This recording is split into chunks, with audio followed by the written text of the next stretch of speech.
Welcome to an episode of the award-winning podcast Art Insiders New York. My name is Anders Holst. The theme of the podcast is New York, with a focus on behind-the-scenes conversations with fascinating people who are making an impact in the world of art, design, and architecture. Joshua Jelly-Shapiro is an award-winning American geographer and writer. In his latest book, Names of New York, he traces the ways in which native Lenape, Dutch settlers, British invaders, and successive waves of immigrants have left their marks on the city's map. In this interview, we talk about how several places in New York got their names: Manhattan, Brooklyn, the Bowery, Greenwich Village, Spuyten Duyvil, Lackawanna, Boerum Hill, to mention a few. We talk about how place matters to us as human beings and how it shapes our beliefs about who we are. We also discuss more complex issues relating to place naming. For example, 70 streets in Brooklyn are named after slave owners. Should these names be erased from the cityscape, or should they remain as a historic marker? Joshua is a regular contributor to the New York Review of Books. He lives in New York and is a scholar in residence at the Institute for Public Knowledge at NYU, where he also teaches. Very welcome to the podcast Art Insiders New York.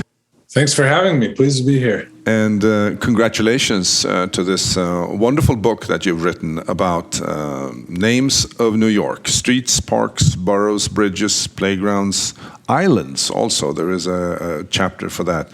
And it's wonderful. I love this quote that is on the book here. It says, "A casually wondrous experience. It made me feel like the city was unfolding beneath my feet." I just love it. So I was wondering, before we get into the book though, what does a geographer do? You are presented as a writer and a geographer. What do? Do you study maps? It's a very good question. Yes, studying maps is one thing that I do. Certainly, I'm a great lover of maps, a cardophile, if you like. But no, I get asked that question a lot, and sometimes my students ask me, and of course they wonder if I just study all the state capitals or capitals of the world, just geographic trivia. And the answer is really no to that question, though that's not a bad thing to study. No, doing a PhD in geography really, to my mind, or at least in my case, meant thinking about all the ways in which place matters to human beings and the ways in which a sense of place shapes our beliefs about who we are, who we want to be, where we want to go. I believe that place is fundamental to so many sort of realms of life and culture. And so really my life and career has been in a lot of ways just devoted to that idea and to writing about place and narrating place and thinking about how and why place shapes us as people. Yeah. So that means it must integrate a lot of different areas like history and how we interact socially and culture and cultural history. You have written books before, The Island People, the Caribbean and the World in 2016, and I saw a very interesting review here by Marlon James, who said that many have tried to get hold of it in its entirety, the volatile, beautiful, relentless, shifting Caribbean. Nobody has succeeded as dazzlingly. I think that's a very good review of your work. Well, Marlon was very kind to give me that. And you've also been involved in Nonstop Metropolis, a New York City atlas, and you wrote the foreword to Chris O'Feely's Paradise Lost. Am I correct? Yes, that's true. Yeah, that was a fun project, a little collaboration with Chris, who's an artist I really admire, and those were photos and works of his from Trinidad in the Caribbean where he lives. So had the fun of writing a weird essay about the cultural history of chain link fences. So. That was fun, but no, Chris is a great artist, and that was a fun project. And then you wrote Cuba Then, Cuba Now, which was an excerpt from your previous work that you put in a book form. Yes, that's right. Yeah, it was the chapters on Cuba from Island People, and then updated with a couple of new essays just about Cuba since the death of Fidel Castro. So, how do these different books relate to one another? Is there a theme here, or how do you explain it? Yeah, no, I to me, there is a theme that joins them. And one of those, the central theme just being place, as I mentioned. Yeah. profoundly interested in sort of how humans shape place and how place shapes people. And so my work on the Caribbean has been, was sort of born of a really lifelong affinity for the culture and music and literature of the Antilles. And I spent many years essentially living in the islands off and on and writing about history and culture as a journalist in that part of the world and across the Americas. And so that book just grew out of that fascination with these larger questions, but also with the particular music and literature and culture of Cuba and Jamaica and Trinidad and Puerto Rico and all these places I care about, Haiti as well. And my more recent work on cities, on New York City most notably, in this book, Names of New York, and also this atlas, Nonstop Metropolis, that I created with a bunch of people, maps of the city of an experimental kind, really has to do with a fascination with cities and the ways in which cities contain an infinite number of ways to be mapped, if you like. They contain an infinity of stories of overlapping histories that all of us who live in a place like New York bring to it, and also all the histories that have shaped this place. So, as you say, geography, brings together a lot of different disciplines in a sense, history and anthropology and humanities, and I certainly think the great fun challenge as a writer and a writer who cares about geography is to try and bring these things together in a vivid and lively way. So hopefully I've done so in this book. So the book, Names of New York. Can you tell us a little bit about how did this come about? What was the idea? Did you wake up one day and said, now I'm going to write a book about... Well, yeah, it's. I wish I could remember the moment specifically, but I think it really did grow out of my work on Nonstop Metropolis, which is a volume of these quirky maps, very many different ways to map the city. But of course, to create any map, you're kind of immersed in the names that make it up, all the place names that are familiar and also perhaps not familiar. We have all the iconic ones in New York that everyone knows, Broadway and Times Square and Manhattan and Harlem and so on. But of course, there are thousands of others that are maybe only famous to the people who live in the neighborhoods, who live on those blocks that they describe. But which is to say that I was sort of immersed in names and creating maps and essays about the city. But I had always been fascinated by place names, about where they come from, about how they shape our sense of a place and our sense of what's possible as well. And I think this book was in certain ways inspired by... There's a great old book called Names on the Land, which is a book by a writer called George R. Stewart. It came out in the 1940s about American place names and essentially just riffing on all the stories behind them. And I love that book. And I thought, it'd be so neat to do a book like that in New York, but that then also perhaps adds a contemporary political angle in terms of thinking about, the politics of names and not only where they come from, but whether and how we think about changing them or what histories we honor in place names. So it's a great way to kind of get at a bunch of those questions, but also just geek out, if you like, on place names and digging into the stories behind them. Yeah, that's what I like about your book, because you insert some fun reflections and some sharp comments on things. Yeah, gotta do it. Gotta keep it engaged. Yeah, facts only go so far. So. I like what you say about the people in Williamsburg. I enjoyed that very much. I lived in Soho, so I got my fair share of your equal opportunity. Yeah, exactly. So when you were doing this, was there anything that you found especially intriguing? Yeah, well, I mean, many things, of course, contemporary stories about all the sort of streets that stick in people's minds, honorary streets, whether they honor, ice cream vendors or beloved, Little League coaches or, national heroes from the Dominican Republic or China or any number of the countries that people in New York hail from. So many stories like that. But, one thing that really I was fascinated by and surprised by were the ways in which so many place names, whether they're Dutch or English or whatever else, the ones that stick are the ones that we tend to recall. Often I think it just has to do with how they hit our ears, the way that they sound. And I think, for example, of, I mentioned Harlem earlier. Harlem today is this iconic, neighborhood of Black history and African American pride. It's a sort of mecca for Black culture, and Harlem signifies those things to us. Of course, Harlem was, coined by some Dutchmen back in the 1600s who named that part of Manhattan after the town they were from back in Holland.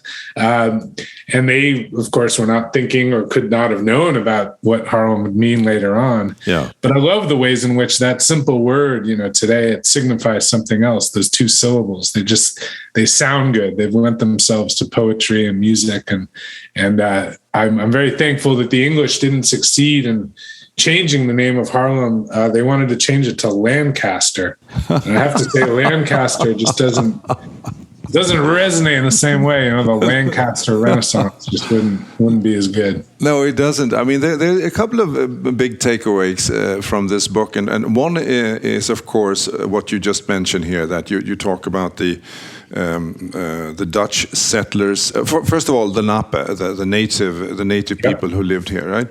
And then you have the Dutch settlers, the British invaders. I like that. And then, of course, contemporary Americans. And when you look at New York and the names through that lens, it's very obvious, of course, but you don't think about it. But then it becomes very obvious, and it sorts out things. I mean, I like that. I take the train along the Hudson, and you pass Spuyten Duyvil. Is that how you pronounce it? Spuyten Duyvil? I love hearing you pronounce it. It's sort of Dutch. Closer to how it should be. Yeah, exactly. Spuyten Duyvil.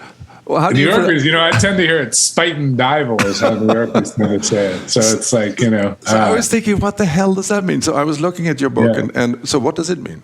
Yeah, into the old Dutch, it meant the Devil's Whirlpool, right? Which is wonderful. It's where the Harlem River, hits the Hudson, and so it's this old kind of lyrical description of the whirlpools that may have existed there once, the Devil's Whirlpool. But I love, there's so many of these old Dutch names, and similarly, obviously, we talk about the Native American ones too, and the English. Yeah. But many of the Dutch names, that were kept by the English, or at least survived, and have survived to now. Of course, most people have no idea what they mean or refer to. That's a great example, Spuyten Duyvil. But others as well, something like Coney Island, in Dutch, it meant Coney Islands. It meant Island of Rabbits. It meant something. And in English, it doesn't mean anything, but I think we like the sound. So they kept it. Another one, Gramercy Park, for example. Gramercy, it sounds like maybe an English word. It kind of puts you in mind of London, maybe because it's a park that looks like London. Yeah. But in fact, that was just an English riff on the Dutch name for that part of Manhattan, the Crow Marsh or some such. My pronunciation's not great, but in the old Dutch, it was the Crooked Marsh, right? Oh, so, I see.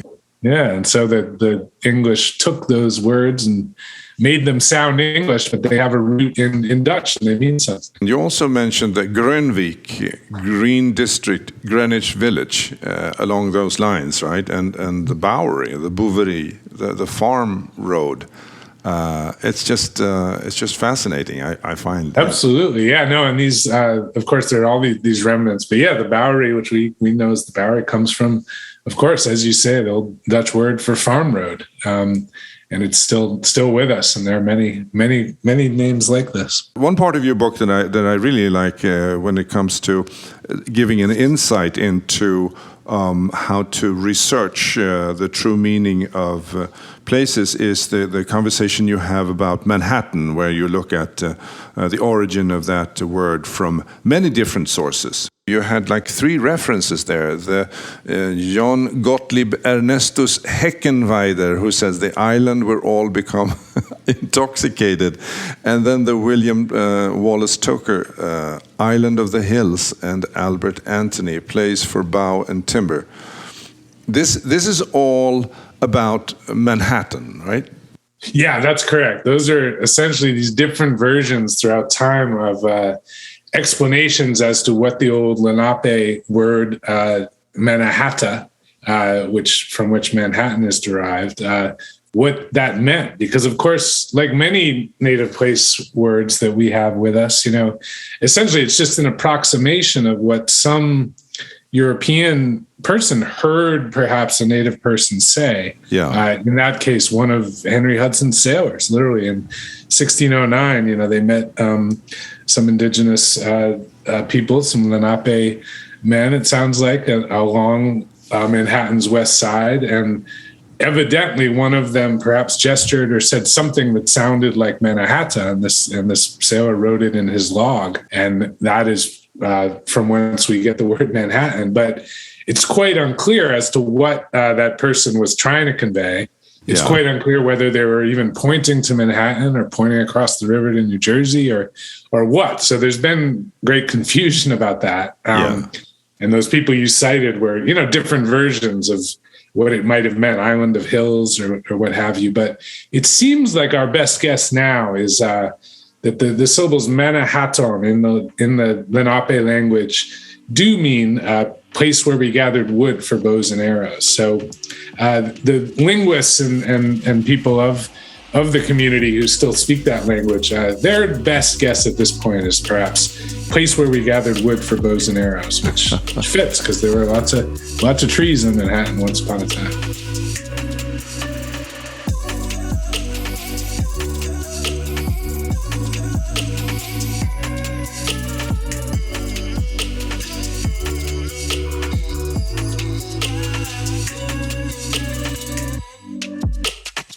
Are there any names that are still a mystery to people, where the academics sort of still disagree on what is what? I mean, are there any black spots on your map here? Yeah, no, excellent question. And I think the answer is yes, there are many, and most of them, in fact, are these indigenous place words, right? Because we have many of them on the map. We don't necessarily think of all of them or recognize them as derived from the Lenape language. The Lenape were, as you say, the people who were here when Europeans arrived. They spoke an Algonquian language, so related to many of the languages in this part of the continent. And they have descendants who still speak it. Most of them are in Ontario or in Oklahoma. Not many people left, but they are still with us, thankfully. And there is a lot of disagreement about these words. But think of it, we have just over across the river in New Jersey. You have Hackensack, and you have Hoboken and Passaic and Raritan. In Brooklyn, you have Canarsie. Gowanus, you have Rockaway out in Queens. Okay. Take them one at a time here then. Okay, so because I was going to say Lackawanna, because you see that when you drive along the West Side Highway. There, I always think, what the heck does that mean? So on New Jersey side, Hoboken, then that's Frank Sinatra's birthplace.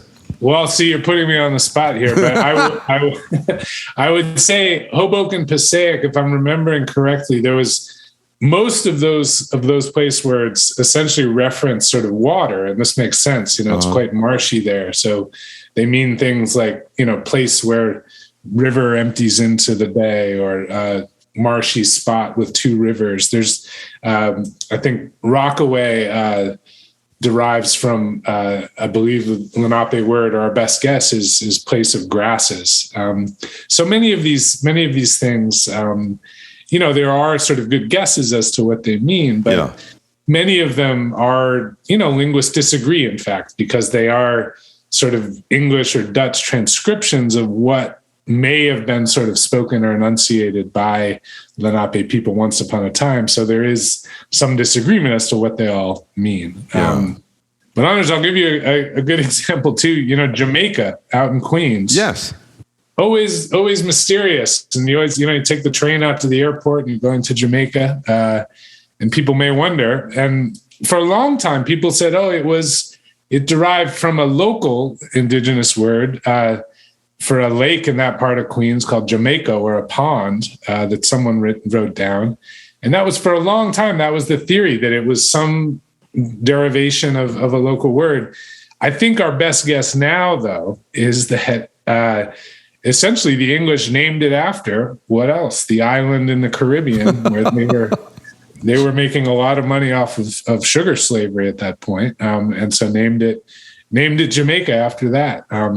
That Jamaica, of course, is also an indigenous word from the Caribbean. It means land of woods and water, from the Arawak language of the Antilles. So anyway, many of these stories are quite, convoluted and strange, but it's so fascinating how and why certain names stick.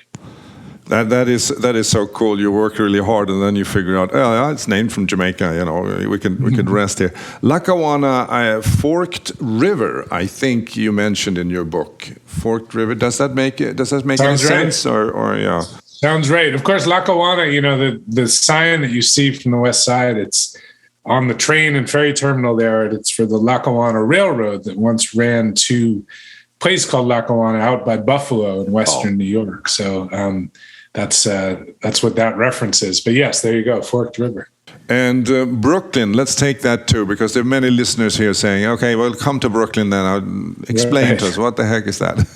Yeah, well, Brooklyn, of course, the name derives from one of the original Dutch villages. There were 6 of them there in what's now Brooklyn. The village that they called Brooklyn was there by essentially what's Dumbo now, or a little further down, right by the Brooklyn Bridge, and it was a village there on the river.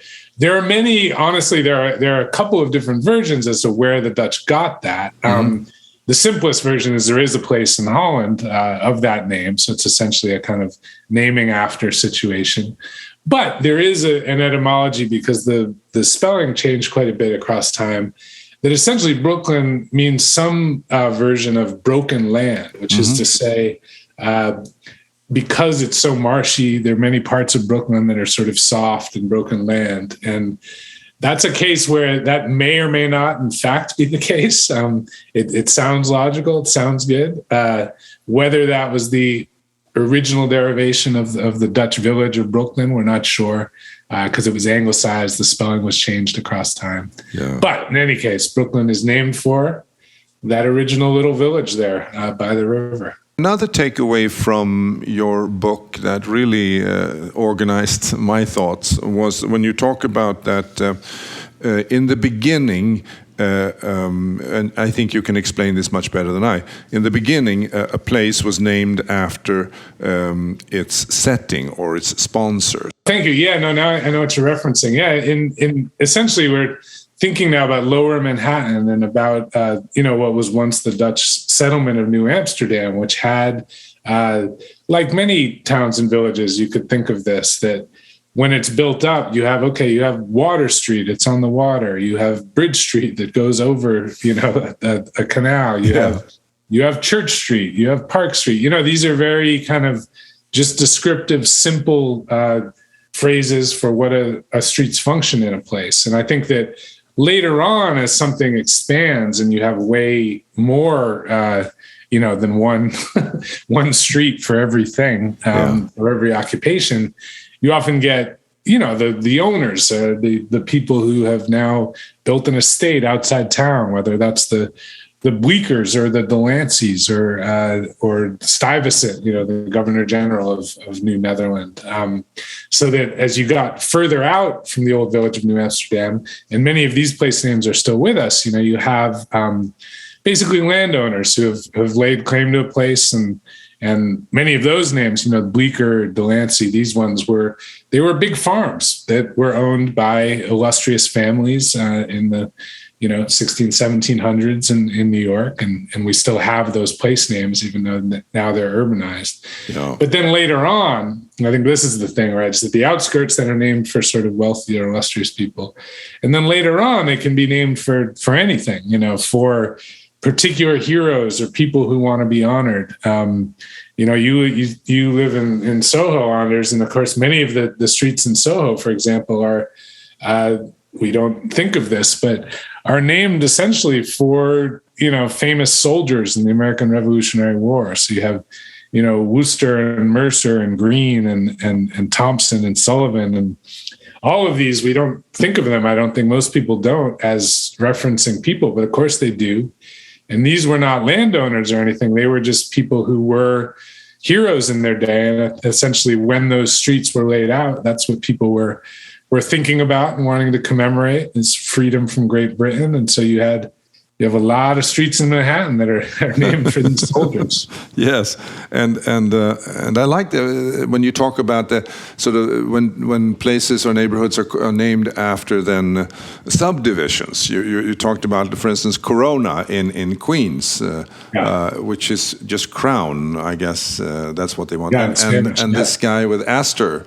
That when they named Astoria after Astor, right? Because they wanted him to support the neighborhood, and he basically never got there. Or what happened? He never gave any money to them. That's a funny story where you have Astoria, wonderful neighborhood in Queens, right over the East River from Manhattan, and it was named John Jacob Astor, who was the kind of magnate of fur, first of all, but then, his family came to own huge parts of New York, and massively wealthy. That's the same Astor, of course, of Astor Place and many other locations in the city. But old man Astor, he was very wealthy, and he had a house in the Upper East Side. And these people the man who chartered what became Astoria, is just a village in Queens at that point. He was hopeful in the 1840s that Astor would give them money to fund their town. So essentially they named it Astoria in his honor, and he never went. He sent them $500, which, the 1840s was a significant sum, but not enough to bankroll them for forever. And that was it. So he threw them something, but he never went to visit, which is funny. But no, what you say about, so many neighborhoods, of course, are, especially out in Queens or in southern Brooklyn, or places that, were developed rapidly in the late 1800s and the first half of the 20th century, basically turning farmland into neighborhoods. And so basically developers coined these names, whether those are, Jackson Heights or Utopia Parkway was named for a development called Utopia that never came to be. I love that story because I drive through that and I take a picture of that sign and put it on Instagram. I love that Utopia. And then you told me in the book here, it doesn't lead anywhere. It doesn't lead. No, they were hoping to build this development called Utopia that was going to allow Jews and other people who had a hard time finding housing in the early 20th century, but the developers sadly ran out of money. So they kept Utopia Parkway, but the housing development never came to pass. Yeah, and Ozone Park. I've been thinking about that too, if it's about anything about the ozone layer, but it has nothing to do with that. It's apparently about the fresh air. You're quite correct. Yeah, the ozone layer, we speaking about it a little less now, but it obviously has entered the parlance in recent years, thinking about climate change and so on. But no, Ozone Park was named by its developer. This was in the late 1800s. And essentially, it was meant to sort of tout the proximity to the sea breezes off the Atlantic. They said that you're near the ozone, which I guess was the in the parlance in that era, meant something quite different, but basically trying to entice people to head out there. Another one right out there, owners, that's kind of funny is Arverne, or Arverne by the Sea, which is there by the Rockaways, actually, southern Queens, by the ocean. And this is a funny one where the developer there was a fellow called R. Vernum. His first initial was R, and he signed his checks R. Vernum. And as the story goes, his wife liked that phrase and how it sounded and said, well, this new development you're building, you should just call it Arverne, Arverne. And there it is. You can visit Arverne to this day. So random word, but it stuck. It's incredible. I was thinking, what was Soho called before it was named Soho? Because that came in 1962, if I'm correct here. That's a good question. I wonder if it had a nickname. I mean, essentially a sort of undifferentiated part of Lower Manhattan, or the greater village. It was a kind of no man land between, the old Dutch city and the village a little higher up. So it's a good question what it was called back then. Maybe something with cast iron, but I don't think that was it. Maybe not. And then from your book, I mean, there's so many stories here, and it becomes almost like we're going through them. People have to read your book, of course, but a few more of these places that we talk about. So Boerum Hill. and Cobble Hill, you think that sounds really cool and old and fancy, but it's not that old, actually.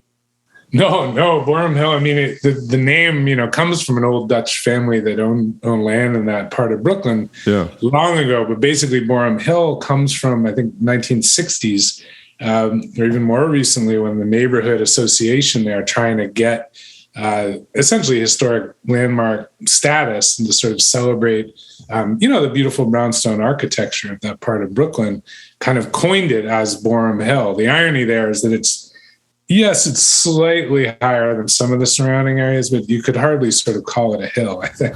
And it's funny, there are many areas of the city that have these like heights, Jackson Heights being another one, where their sort of namers give them these names to give them a kind of prestige that is often not about their height or altitude at all. So we have it.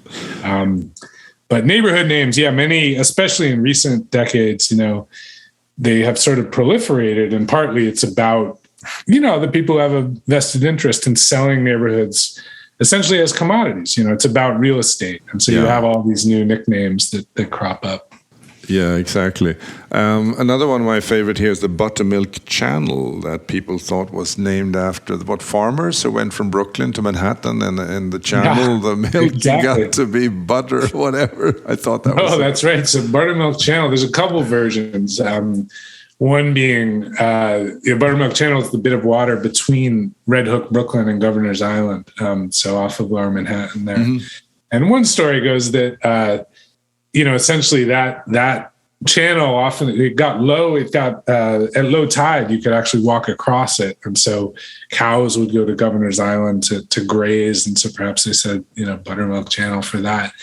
But the more kind of poetic version, which I rather love, is this idea that farmers who were bringing their butter to Manhattan, that the water was so choppy that it would churn the milk into butter, which sounds like it would have to be extremely choppy. I'm not sure I buy the story, but it's a great etymology. It's rather excellent. So, so many stories like that. So toponymy is the overarching. So what is toponymy? Yeah, I mean, essentially just the fancy word for the study of place name. I see.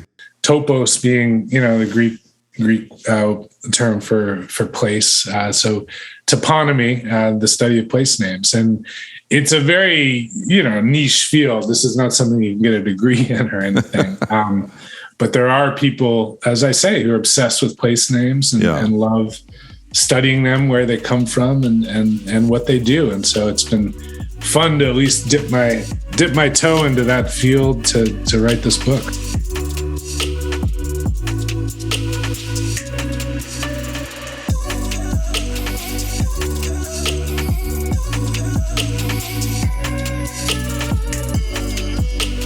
Yeah, you also bring up some issues now that are very, in the news, and that is, of course, things that have been named. You bring up Jean-Jacques Dessalines, who is commemorated on a street in Brooklyn, and he's known for massacring his ex-colony masters. So where do you stand in this debate of, should we revise history? Should we change things? Should we take away? You mentioned also in your book that there's 70 streets in Brooklyn named after slave owners. So I think that's a very interesting question. And so what is your view on that? Yeah, we are living through a really vital reckoning with history. And I think that was part of the impetus for writing this book, that we're thinking about, statues and what we commemorate in public space and what place names and street names, what histories are visible and which ones are made invisible. And so for me, absolutely, there's often good cause to be changing names or taking down certain statues that were erected at a certain point in time for a certain set of values that we may reject. And I'm sort of alluding to, many of the Confederate monuments down south, for example, which were put up, not during the Civil War as neutral markers of history, but some decades later to assert white supremacy. So I have no issue at all with taking those down and changing those names. In fact, I believe deeply that they should. be removed.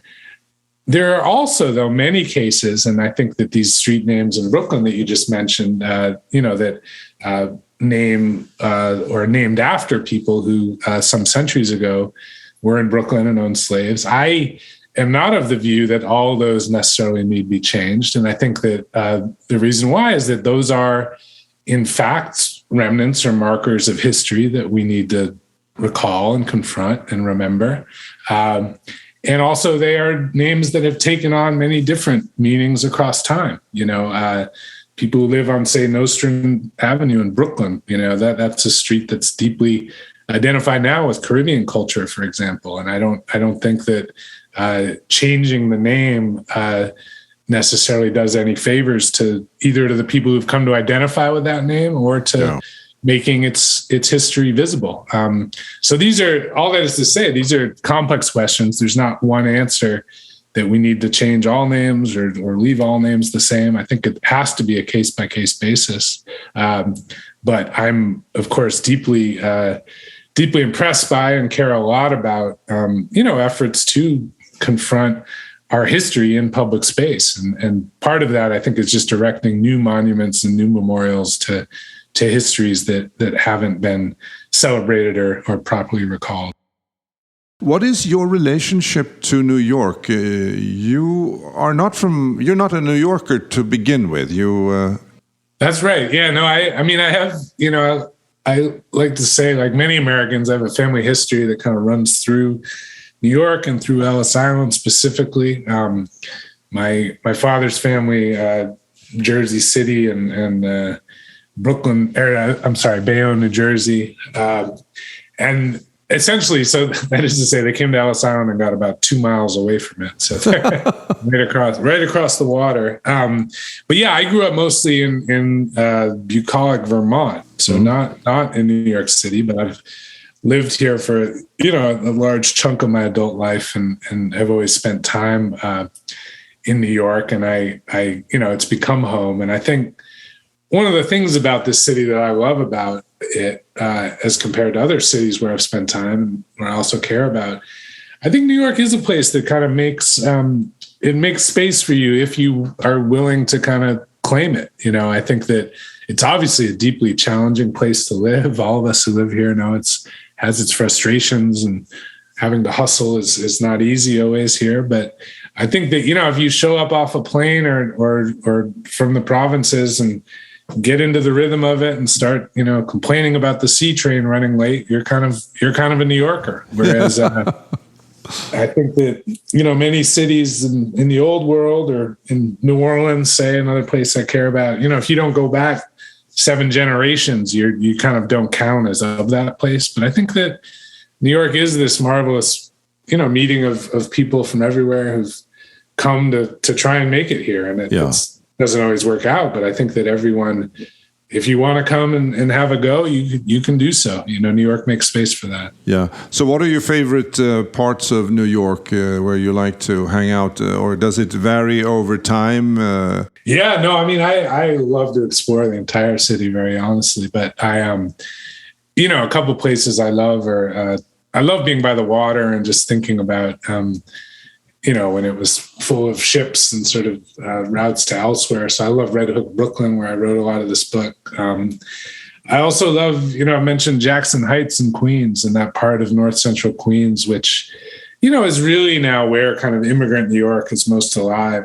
And not only that, but it's the part of the city and indeed of the world where more languages are spoken within a few square miles than anywhere else on the planet, in history, in fact, as my linguist friends like to say. So I love being out there, the vitality and mixture of people from the four corners of the earth, out in a neighborhood like Jackson Heights, where I lived for briefly a few years ago. But I go back for food and to see friends. And anyway, that's a great corner of the city too. What is your next step here? Any books in the pipeline? Oh, Anders, you can't ask me that.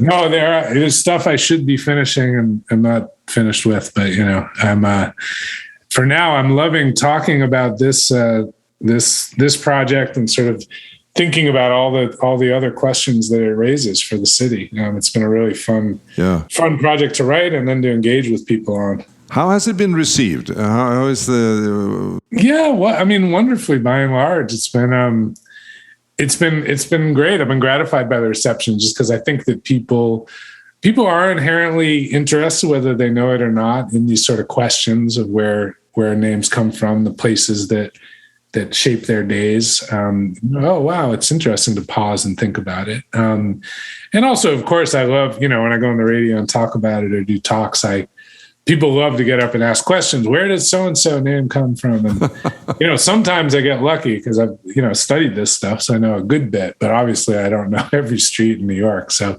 sometimes I have to say, well, you have to look it up. But I'm glad I piqued your interest in wanting to do so. One of the names that have intrigued me, of course, and that has a sad connotation to the 9/11, is, of course, Fresh Kills, landfilled in Staten Island.